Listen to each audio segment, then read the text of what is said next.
नमस्कार दोस्तों, स्वागत है आपका आपके अपने YouTube channel Arun bio classes में। दोस्तों, आज हम अध्ययन करेंगे कि मानव में श्वसन की क्रिया यानी सांस लेने की क्रिया, रेस्पायरेशन की क्रिया किस प्रकार से होती है, यानी कि मैकेनिज्म ऑफ रेस्पायरेशन, श्वसन की क्रिया विधि, किस प्रकार से सांस को अंदर लिया जाता है और किस प्रकार से सांस को बाहर छोड़ा जाता है, हम इसका अध्ययन करेंगे आज। चित्र की सहायता से आपको बोर्ड पर दिखाई भी दे रहा है कि दो प्रकार की श्वसन क्रिया होती है। एक होता है इंस्पायरेशन यानी इनहेलेशन और एक होता है एक्सपायरेशन, एक्सहेलेशन। इंस्पायरेशन अर्थात वायु को अंदर लेना या सांस अंदर लेना और एक्सपायरेशन सांस को बाहर छोड़ना। चित्रों के माध्यम से आपको इस क्रिया विधि के बारे में आज समझाएंगे। तो देखिए, अपन शुरू कर रहे हैं अपना टॉपिक आज का। तो मनुष्य की श्वसन क्रिया जो है उसके दो चरण हैं, दो स्टेप हैं। दो स्टेप अपने आप ही हो गए। ध्यान दीजिएगा, पहले अपन की अपना टॉपिक जो है वो है मैकेनिज्म ऑफ रेस्पायरेशन, श्वसन की क्रिया विधि। इसके दो चरण हैं। पहला है अंतः श्वसन या नी श्वसन भी बोल देते हैं इसको, नी श्वसन, इस प्रकार से नी श्वसन भी कहते हैं। नी यानी अंदर, नी श्वसन। दूसरा है उच्छ्वसन, एक्सपायरेशन या एक्सहेलेशन। इसे एक्सपायरेशन या उच्छ्वसन ही कहते हैं। बाह्य श्वसन हम इसे नहीं कह सकते, क्योंकि बाह्य श्वसन छोर होता है जो बाहर वायु को छोड़ना और वातावरण से वायु को अंदर फेफड़ों में लेना और फेफड़ों में से वायु को बाहर छोड़ना, वो होता है बाह्य श्वसन। तो यहां पर देखिए, अंतः श्वसन, नी श्वसन, इंस्पायरेशन, उच्छ्वसन, एक्सपायरेशन। पहली क्रिया विधि शुरू करते हैं अपन इंस्पायरेशन। इसका क्या अर्थ है? O2 यानी वायु को या ऑक्सीजन को शरीर के अंदर प्रवेश करना नी श्वसन कहलाता है। वायु को शरीर के अंदर प्रवेश करना, फेफड़ों के अंदर प्रवेश करना नी श्वसन कहलाता है। यह प्रक्रिया किस प्रकार से होती है? देखिए, नी श्वसन के समय, नी श्वसन एक सक्रिय अवस्था है, एक एक्टिव स्टेज है जिसके अंदर हम सांस को अंदर खींचते हैं, सक्रिय अवस्था है। इस समय क्या होता है कि जो तनुपट एवं बाह्य अंतरापरशुक पेशियां, देखिए नी श्वसन की क्रिया सक्रिय अवस्था है और यह दो प्रकार के तनुपट यानी डायफ्राम, जो ये डायफ्राम होता है हमारे चेस्ट के अंदर, वक्ष गुहा ऊपर वाली और नीचे उदर गुहा, दोनों को अलग करने वाला एक चपटा झिल्लीनुमा आवरण, झिल्लीनुमी संरचना होती है, जिसे डायफ्राम या तनुपट कहते हैं। यह तनुपट हमारे पूरे शरीर की मतलब गर्दन से नीचे वाले हिस्से को और हिप से ऊपर वाले हिस्से को दो भागों में बांट देता है। ऊपर की वक्ष गुहा और नीचे उदर गुहा होती है। यहां पर ये तनुपट इस प्रकार से मौजूद होता है, डायफ्राम स्थित होता है। नी श्वसन की क्रिया सक्रिय अवस्था है, जो कि तनुपट और बाह्य अंतरापरशुक पेशियां, बाह्य अंतरापरशुक पेशियां इंटरकोस्टल मसल्स के द्वारा संपादित होती है। तनुपट और इंटरकोस्टल मसल्स यानी डायफ्राम एंड इंटरकोस्टल मसल्स के द्वारा यह प्रक्रिया संपादित होती है। क्या होता है इस समय?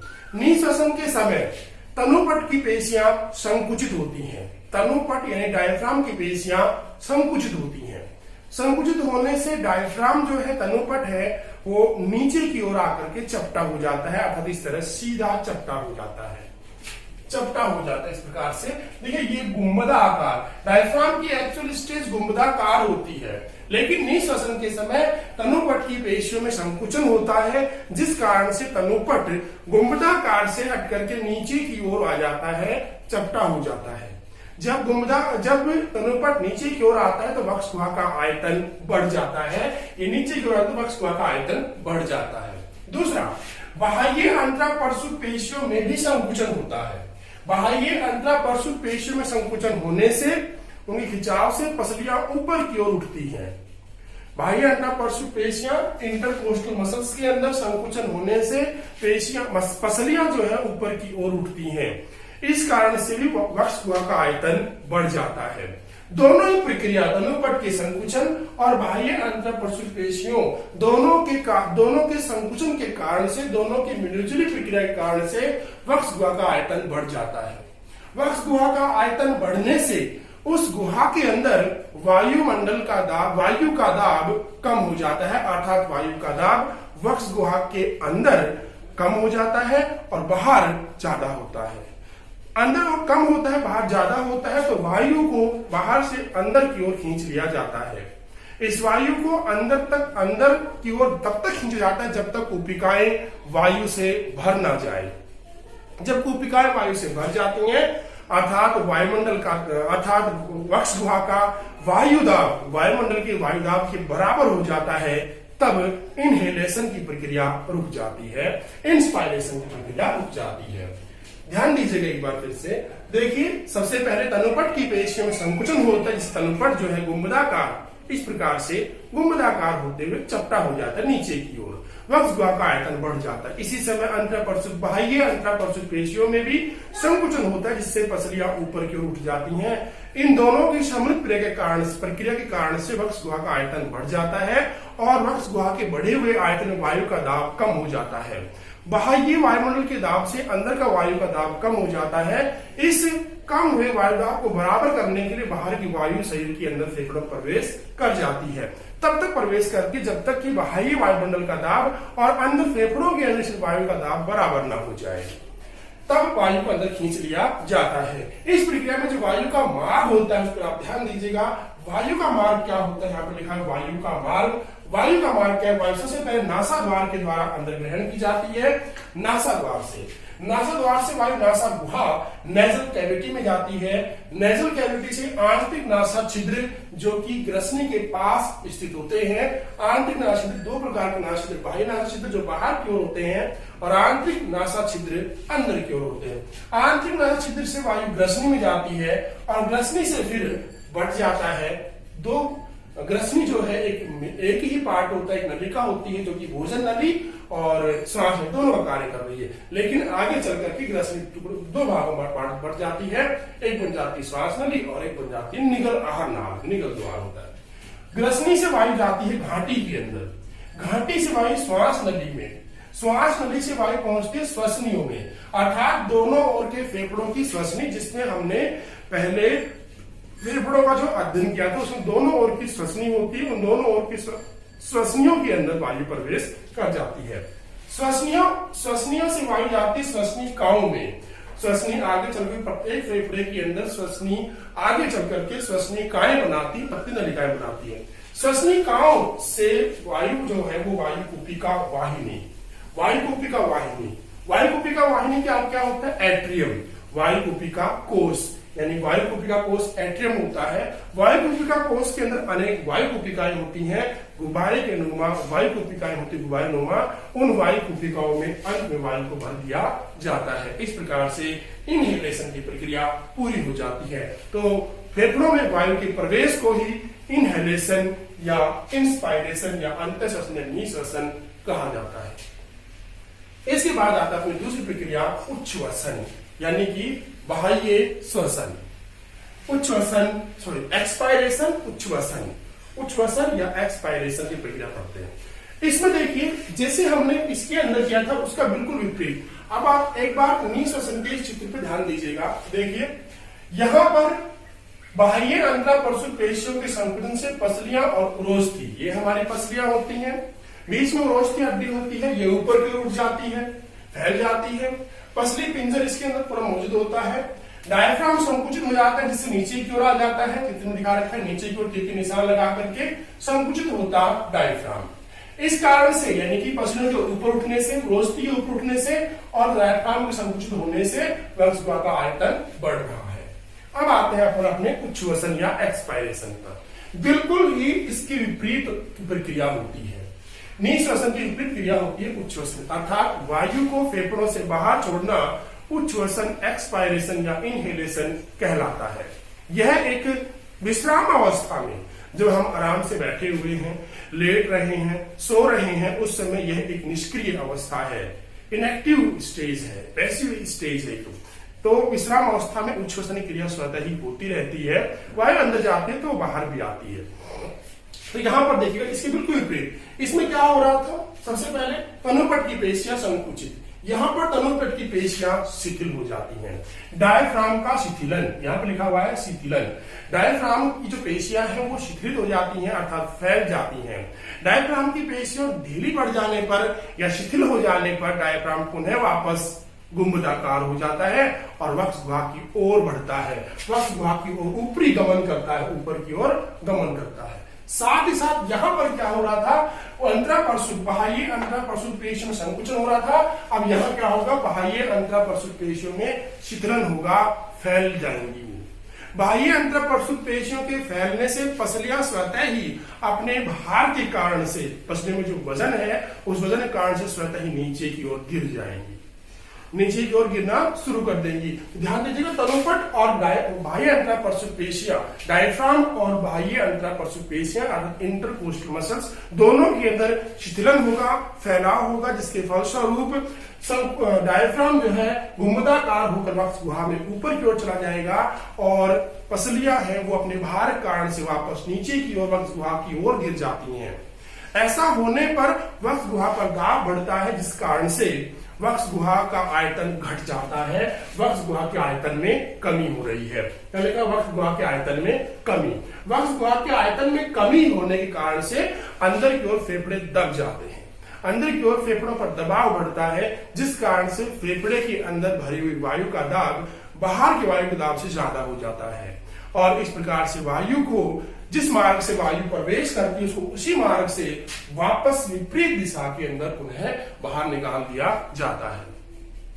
तो बाहर का जो वायु का दाब है वो कम होता है, अंदर का दाब बढ़ जाता है क्योंकि पसलियां अंदर की ओर आ रही हैं, डायफ्राम गुंबदाकार हो जाता है, वक्ष गुहा का आयतन घटता है, दबाव बढ़ता है फेफड़ों पर, फेफड़े से वायु को बाहर निकाल दिया जाता है। इस प्रक्रिया कहते हैं उच्छ्वसन या एक्सपायरेशन या एक्सहेलेशन बोलते हैं।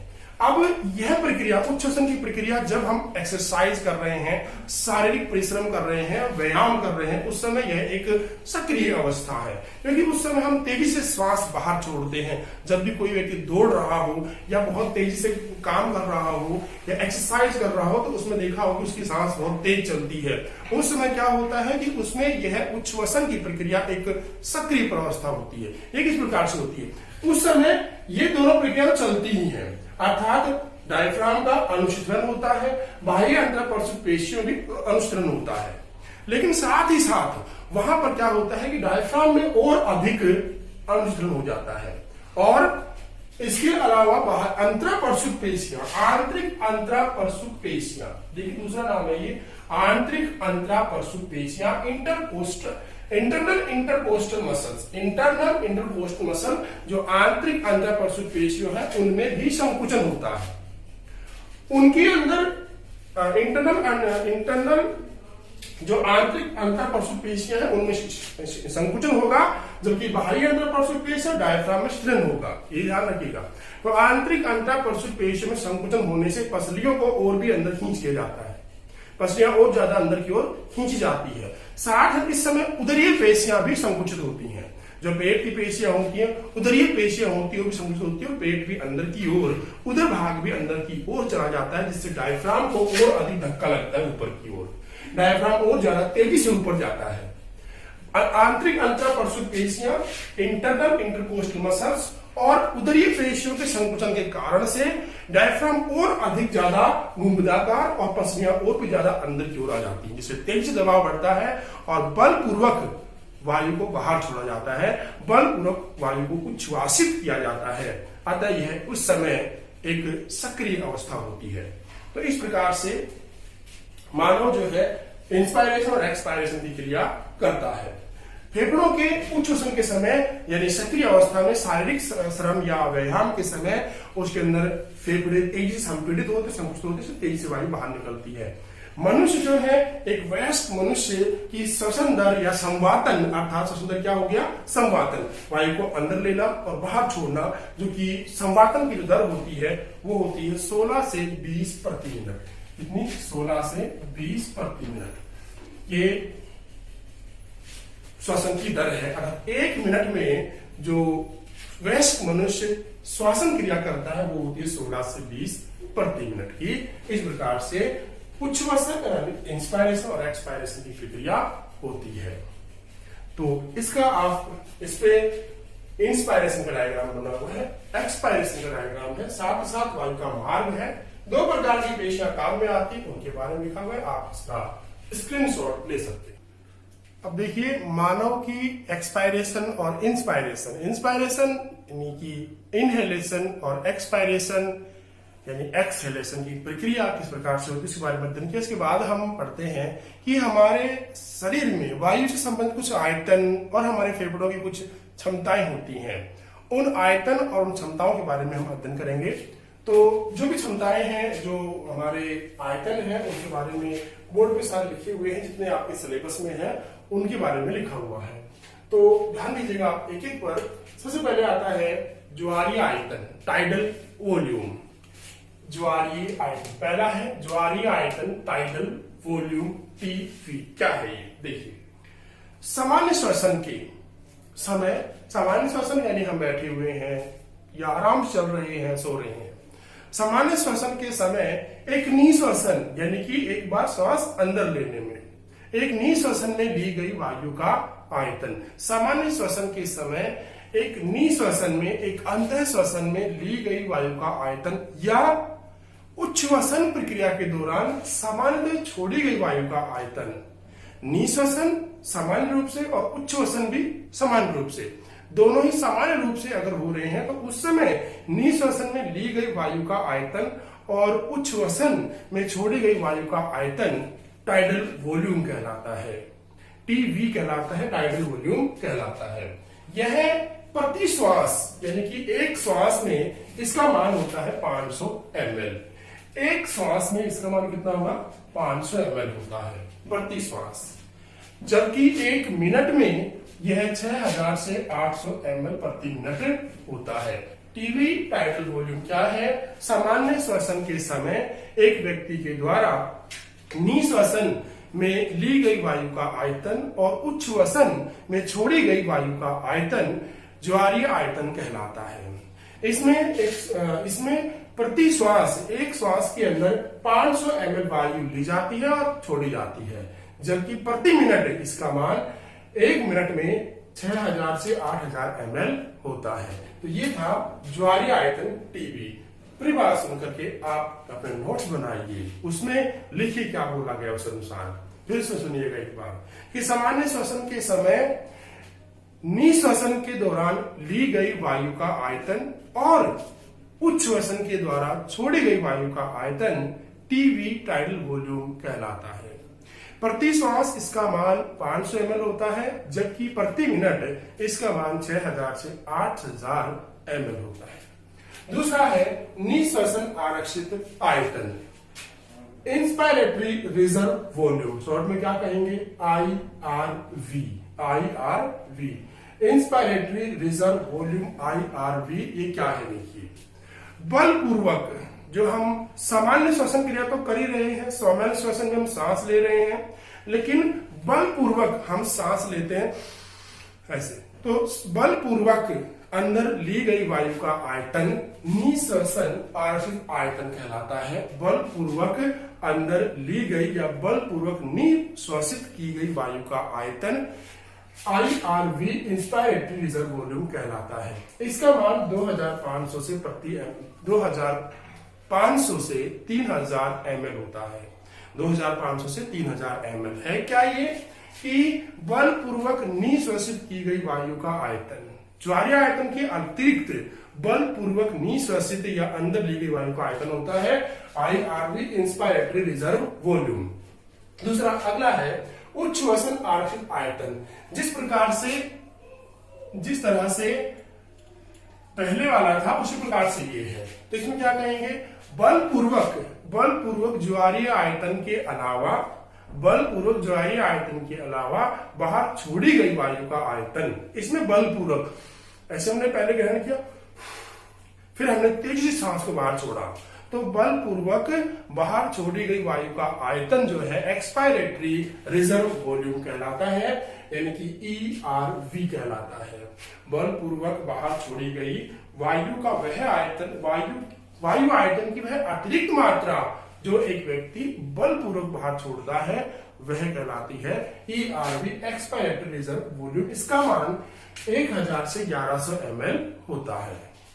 अगला है अवशिष्ट आयतन, रेजिडुअल वॉल्यूम यानी RV। रेजिडुअल वॉल्यूम RV वायु का वह आयतन जो बलपूर्वक, देखिए वायु आयतन का वह वायु के आयतन, वायु का वह आयतन जो बलपूर्वक उच्छ्वसित यानी बलपूर्वक बाहर छोड़ने के बाद भी फेफड़ों में अवशेष रह जाए या फेफड़ों में बची रह जाए। ध्यान दीजिएगा, वायु का वह आयतन जो कि बलपूर्वक बाहर छोड़ने के बाद भी, वायु को बाहर छोड़ देगा बलपूर्वक, फिर भी वो फेफड़ों के अंदर रह जाती है, तो उसे कहते हैं रेजिडुअल वॉल्यूम RV। और इस रेजिडुअल वॉल्यूम का जो मान है वो होता है 1100 से 1200 ml। यानी फिर से ध्यान दीजिएगा एक बार कि फेफड़ों में वायु का वह आयतन जो कि बलपूर्वक अगर व्यक्ति बाहर छोड़ देते हैं उसके बाद भी उसके फेफड़ों में कुछ वायु रह जाती है। कहाँ रह जाती है? कुपिकाओं में रह जाती है, श्वसनिकाओं में, श्वसनियों में, वायु कुपिका कोश में, श्वसनी, इन सभी के अंदर जो वायु शेष रह जाती है उस वायु को कहते हैं रेजिडुअल वॉल्यूम। फेफड़ों में बची हुई, बलपूर्वक बाहर छोड़ने के बाद बची हुई वायु का आयतन रेजिडुअल वॉल्यूम या RV कहलाता है। इसका मान होता है 1100 से 1200 ml। ये चार, ज्वारीय आयतन, TV टाइडल वॉल्यूम, निःश्वसन आयतन, इंस्पायरेटरी रिजर्व वॉल्यूम IRV, उच्छ्वसन आयतन एक्सपायरेटरी रिजर्व वॉल्यूम 1100 से 1200 समान है IR, 1000 से 1100 जो मान है। अवशिष्ट आयतन रेजिडुअल वॉल्यूम 1100 से 1200 ml। ये चार होती हैं आपके सिलेबस के अनुसार श्वसन संबंधी आयतन। इसके बाद आती है श्वसन संबंधी क्षमताएं, कैपेसिटी, यानी हमारे फेफड़ों की या हम एक श्वास में कितनी, एक बार में कितनी अंदर वायु ले सकते हैं, कितनी छोड़ सकते हैं, वो कैपेसिटी, टोटल कैपेसिटी हमारी कितनी होती है उनके बारे में पढ़ते हैं। सबसे पहले आता है निःश्वसन क्षमता। निःश्वसन क्षमता यानी कि हम बलपूर्वक कितने अंदर खींच सकते हैं। वायु की वह अधिकतम मात्रा जो एक निःश्वसन में ग्रहण की जा सकती है, अधिकतम बोला गया है यहाँ पर, मैक्सिमम, कि वायु की वह अतिरिक्त मात्रा जो कि बलपूर्वक निःश्वसित की जा सकती है, अतिरिक्त वायु है, बलपूर्वक ले रहे हैं हम। तो इसमें देखिए हम सामान्य रूप से कितने लेते हैं? टाइडल वॉल्यूम लेते हैं। सामान्य रूप से हम सांस लेते हैं तो टाइडल वॉल्यूम होता है, इसका 500 मान होता है। लेकिन इसके अलावा हम बलपूर्वक और कितनी खींच सकते हैं? IRV, ये था बलपूर्वक, यानी बलपूर्वक निःश्वसन क्षमता। तो निःश्वसन आयतन बलपूर्वक हम ले रहे थे, उसका मान कितना है? 2500 से 3000 ml। तो यहाँ पर जो मान आता है वो आता है लगभग 3500 ml। 3500 ml होता है, जिसमें TV टाइडल वॉल्यूम कितना है? 500, प्लस में IRV कितना? 3000, अधिकतम मान लिया हमने 3000, तो आता है 3500। तो यहाँ पर निःश्वसन क्षमता जो है एक्सपायरेटरी कैपेसिटी है IC का मान जो होता है वो होता है TV plus IRV। Tidal volume 500 और IRV जो बलपूर्वक वायु को अंदर ग्रहण कर सकते उसका मान, तो टोटल आएगा 3500 ml। तो 3500 ml होता है IC का मान। ये क्या है? IC निःश्वसन क्षमता, यानी वायु की वह अधिक मात्रा जो एक व्यक्ति बलपूर्वक टोटल ग्रहण कर सकता है वो होती है निःश्वसन क्षमता IC। इसके बाद आता है आपका अगला उच्छ्वसित क्षमता। इसी प्रकार से ये है कि वायु की वह अधिकतम मात्रा जो एक व्यक्ति उच्छ्वसित कर सकता है, अधिकतम मात्रा है, यहाँ पर भी अधिकतम है, यानी कि एक व्यक्ति बलपूर्वक कितनी मात्रा बाहर छोड़ सकता है, टोटल कितनी छोड़ सकता है बाहर, अधिकतम कितनी वो छोड़ सकता है बाहर, तो वो होता है यहाँ पर। तो TV समान रूप से छोड़ सकता है, TV टाइडल वॉल्यूम 500 और ERV जो ये है ERV ये है ये, तो इसका मान जो होता है वो होता है लगभग 2300 ml। किस प्रकार से 2300 ml होता है? ERV का मान रखिए आप, ERV का मान है 1100 के करीब, ठीक है, और प्लस में RV रेजिडुअल वॉल्यूम जो होती है वो होती है 1200। तो इस प्रकार से इसमें शामिल किसको किया गया है? एक मिनट भाई, थोड़ा स्लिप हो गया। हाँ, यहाँ पर अपन थे अवशिष्ट क्षमता, उच्छ्वसित क्षमता, एक्सपायरेटरी कैपेसिटी 1600 ml होती है। ठीक है, 1600 ml। इस 1600 ml में टीवी ये है क्या, वायु की वह अधिकतम मात्रा जो एक व्यक्ति बाहर छोड़ सकता है। अधिकतम मात्रा कितनी छोड़ सकता है, तो टीवी टाइडल वॉल्यूम छोड़ सकता है वो 500 और ईआर छोड़ सकता है कितनी 1100, ये है 1100 यहाँ पर। तो टोटल आती है 1600 ml। तो यहाँ पर 1600 ml के करीब हम बल पूर्वक वायु को बाहर छोड़ सकते हैं। और ये हमारी कैपेसिटी है बाहर छोड़ने की 1600 ml के करीब वायु। तीसरा आता है क्रियाशील अवशिष्ट क्षमता, फंक्शनल जो क्रियाशील functional residual capacity, functional residual capacity FRC, जिसका मान 2300 ml होता है। इसमें क्या क्या शामिल किया गया है, देखिए क्रियाशील अवशिष्ट क्षमता क्या होती है, पहले वो बताया आपको। सामान्य उच्छ्वसन के बाद, सामान्य आराम से बैठे हुए हैं, सो रहे हैं, उस समय सामान्य उच्छ्वसन के बाद जो वायु की मात्रा फेफड़ों में बचती है, सामान्य उच्छ्वसन के बाद वायु की मात्रा जो फेफड़ों में बच जाती है वो कहलाती है क्रियाशील अवशिष्ट क्षमता, जो कि काम आएगी फेफड़ों में हमारे रक्त मिलाने के लिए काम में आएगी। वो है क्रियाशील अवशिष्ट क्षमता, यानी उच्छ्वसित करने के बाद भी जो वायु बच जाती है वो क्रियाशील अवशिष्ट क्षमता, फंक्शनल रेजिडुअल कैपेसिटी कहलाती है। इसके अंदर किसको शामिल किया गया है, उच्छ्वसित आरक्षित आयतन को और रेजिडुअल वॉल्यूम को। इसके अंदर अवशिष्ट आयतन और उच्छ्वसन आरक्षित आयतन दोनों को शामिल किया जाता है। तो ERV इसका मान कितना दिया हुआ है 300 ml। देखिए ERV का मान कितना होता है और RV, तो ERV जो है वो 1100 ml है और 1100 प्लस RV का मान जो है वो 1200 ml है। अधिकतम मान हम मान लेते हैं 1200 ml, तो बराबर कितना आता है 2300 ml। तो 2003 जो 2300 ml जो है वो प्राप्त होता है। तो यहाँ पर क्रियाशील अवशिष्ट आयतन क्या है, सामान्य उच्छ्वसन के बाद जो फेफड़ों में शेष बच जाती वायु वो होती है, जिसमें शामिल किया गया, जिसमें उच्छ्वसन आयतन और रेजिडुअल वॉल्यूम को यानी कि अवशिष्ट आयतन को शामिल किया जाता है, वो होती है FRC। अगला है जैव क्षमता, वाइटल कैपेसिटी। जैव क्षमता वाइटल कैपेसिटी जो है वो 4600 ml यानी कि 4600 ml होती है, 4600 यानी 4600 ml। ये क्या है, यह फेफड़ों में अधिकतम भरी गई अथवा अधिकतम निकाली गई वायु होती है। फेफड़ों में अधिकतम हम कितनी भर सकते हैं, जैव क्षमता, फेफड़ों की कुल जैव क्षमता कि फेफड़ों में अधिकतम भरी गई अधिकतम निकाली गई वायु होती है, जिसका मान 4600 होता है। इसमें क्या शामिल किया गया है, IRV, ध्यान दीजिएगा IRV कितना है, IRV का मान 2500 3000, तो अपन यहां पर रख लेते हैं 3000। प्लस में टीवी टाइडल वॉल्यूम कितना होता है 500 प्रति श्वास, प्लस में ERV कितना होता है, ERV होता है 1100 ml।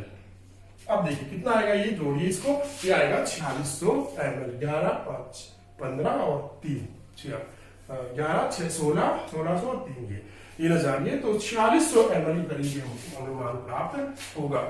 तो टोटल जो जैव क्षमता है, फेफड़ों की टोटल जैव क्षमता वाइटल कैपेसिटी जो होती है वो होती है 4600 ml, जिसके अंदर शामिल किया गया है IRV टोटल निःश्वसन आरक्षित आयतन, टाइडल वॉल्यूम और रेजिडुअल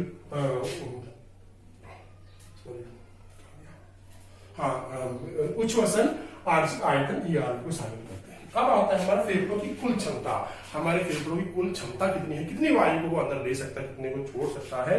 तो अधिकतम प्रयास के बाद फेफड़ों में भरी जा सकने वाली वायु या अधिकतम वायु की मात्रा को कुल फेफड़ों की क्षमता कहते हैं। अधिकतम प्रयास से हम पूरे बल लगा करके पूरे प्रयास से कितनी वायु फेफड़ों में भर सकते हैं, उसे कहते हैं फेफड़ों की कुल क्षमता। ये क्या होती है, VC और RV के बराबर होती है। तो VC क्या है, ये है 4600 VC होती है, यहाँ पे लिखा हुआ है, और जो RV होता है वो रेजिडुअल वॉल्यूम होता है वो 1200 होता है। टोटल आएगा 5800 ml। ठीक है, तो यहां पर 4600 और 1200 5800 ml यानी कि 5800 ml जो वायु होती है वो फेफड़ों की कुल क्षमता होती है। तो फेफड़े इतनी वायु को अपने अंदर भर सकते हैं, अधिकतम प्रयास से अगर हम भरें तो इतनी वायु को भरा जा सकता है। ये था कुछ श्वसन संबंधी आयतन और श्वसन संबंधी क्षमताएं, कैपेसिटी और वॉल्यूम दोनों बारे हमने पढ़ा। आप इसका स्क्रीनशॉट ले सकते हैं, वैसे आपको उपलब्ध भी हो जाएगा।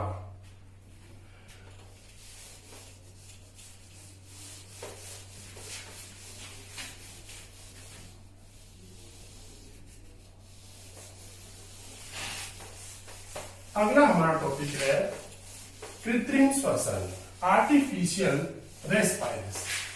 कृत्रिम श्वसन, देखिए कृत्रिम श्वसन,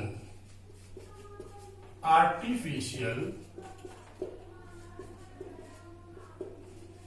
रेस्पिरेशन।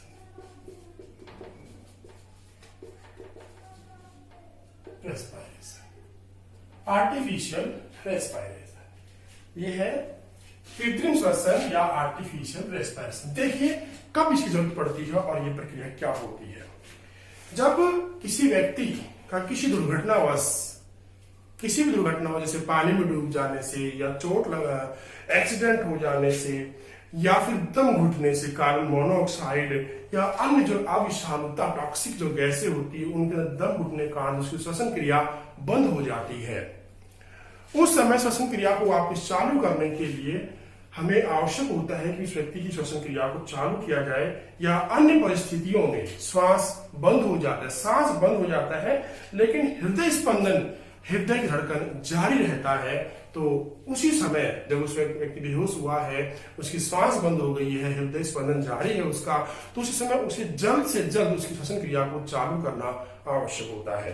तो उस समय उसको कृत्रिम श्वसन देकर के, व्यक्ति की श्वसन क्रिया बंद हो गई है, दम घुटने से हुआ है, कार्बन मोनोऑक्साइड से हुआ है, पानी में डूबने से हो गया है, इस प्रकार से श्वसन क्रिया बंद हो जाती है, तो उस समय व्यक्ति की श्वसन क्रिया को चालू करना जरूरी है और यह प्रक्रिया हम कृत्रिम श्वसन के द्वारा कर सकते हैं। तो उस समय व्यक्ति को सबसे पहला काम यह है कि उसकी जान बचाना पहली प्रायोरिटी है, पहली प्राथमिकता है। उस समय ये नहीं देखना कि यह प्रक्रिया कैसे की जाएगी या इस प्रकार से मुख से मुख टच होगा, इस प्रकार से नहीं, उसकी जान बचाने की पहली प्राथमिकता है। तो इसके लिए व्यक्ति को इस प्रकार श्वसन क्रिया दी जाती है कि उसकी श्वसन क्रिया चालू हो जाए, सांस इस प्रकार दी जाती है कि चालू हो जाए। तो सामान्यतः कृत्रिम श्वसन की सहायता से श्वसन केंद्रों को सक्रिय करके, श्वसन केंद्रों को सक्रिय करके उस व्यक्ति को पुनः श्वसन प्राप्त किया जा सकता है, उसकी जान बचाई जा सकती है। तो इस प्रक्रिया में कृत्रिम श्वसन की अन्य बहुत सारी विधियां हैं। कृत्रिम श्वसन की आजकल मशीनें भी उपलब्ध हैं, विधियां भी हैं अन्य भी, लेकिन सबसे अधिक जो प्रमुख विधि है वो है मुख से मुख विधि, माउथ टू माउथ जो मेथड है, वो माउथ टू माउथ जो मेथड है वो सबसे अधिक प्रचलित है, मुख से मुख विधि। इस मुख से मुख विधि के द्वारा किस प्रकार श्वसन किया जाता है उसके बारे में आप ध्यान दीजिएगा। सबसे पहले व्यक्ति जहां पर जिस व्यक्ति को किसी भी कारण उसका एक्सीडेंट हुआ है, उसमें सांस बंद हो गई है, या पानी में डूबने से, या कार्बन मोनोऑक्साइड या अन्य किसी गैस के कारण उसको श्वसन क्रिया बंद हो गई, वहां से उसको बाहर निकाल, उस स्थान से बाहर निकाल करके उसको सीधा लिटा दिया जाता है। लिटाने के बाद में जो व्यक्ति उसको श्वसन क्रिया देगा, उसकी श्वसन क्रिया शुरू करेगा, वो व्यक्ति अपने एक हाथ को उसकी गर्दन के नीचे लगाएगा, अर्थात गर्दन के नीचे यहां लगाएगा। गर्दन के नीचे लगा करके उस गर्दन को थोड़ा ऊपर उठाएगा।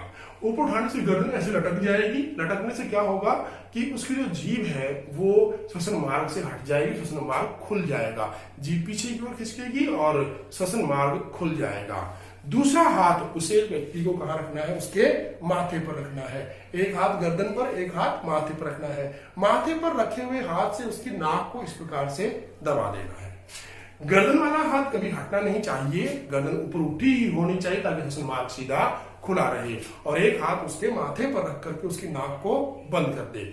अब वह अपने मुख को उस व्यक्ति जो बेहोश है व्यक्ति, उस व्यक्ति के मुख पर, अपने होठों को उसके होठ पर, उसके मुख पर इस प्रकार से रखे कि कहीं से भी वायु अंदर बाहर निकलने की जगह नहीं हो।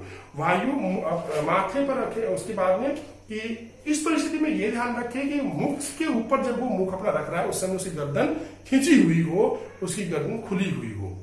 अब मुख को मुख के ऊपर रखने के बाद में उसे लगभग मुख को इस प्रकार से रखे कि वायु रोधी रहे, कहीं अन्य जगहों से वायु न बाहर निकले ना ही आए, अंदर आए। तो इस प्रकार से मुख को मुख के ऊपर रख करके वायु उसको अंदर प्रवेश करवानी है। इस परिस्थिति के लिए ध्यान रखें कि उसकी गर्दन हमेशा खींची रहे, उठी रहे।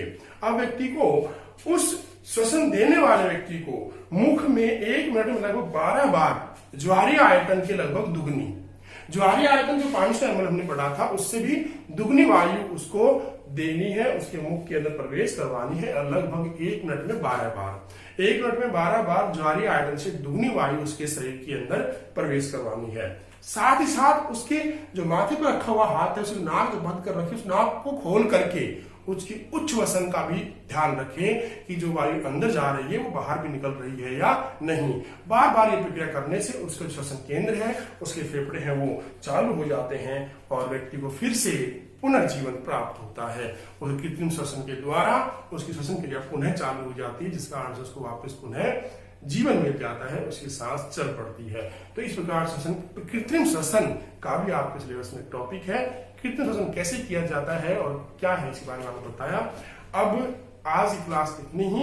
अगले अध्याय के अंदर हम श्वसन से संबंधित कुछ रोग हो जाते हैं। अगर सांस क्रिया में कोई दिक्कत आती है, फेफड़ों में कोई इन्फेक्शन हो जाता है, संक्रमण हो जाता है, तो सांस लेने में दिक्कत आती है। जैसे कि अस्थमा होता है, अस्थमे के अंदर हो जाता है, दमा जिसे कहते हैं अस्थमा, श्वसनी शोथ ब्रोंकाइटिस हो जाता है, वात स्फीति एम्फाइसीमा हो जाता है, इससे वायु कुपिकाओं का आयतन बढ़ जाता है, नष्ट हो जाती है, और निमोनिया हो जाता है, फेफड़ों का कैंसर हो जाता है, और सिलिकोसिस या एस्बेस्टोसिस जैसे रोग हो जाते हैं, एस्बेस्टोसिस या सिलिकोसिस जैसे रोग हो जाते हैं। इन सभी रोगों से श्वसन की क्रिया प्रभावित होती है और व्यक्ति का जीवन प्रभावित होता है। इनके बारे में हम अध्ययन करेंगे अगली क्लास में। इस अध्याय का ये आखिरी टॉपिक होगा श्वसन संबंधी या श्वसन संबंधी डिजीज या रोग, यानी रेस्पिरेटरी डिसऑर्डर्स। इसका अध्ययन हम अगली क्लास में करेंगे। धन्यवाद।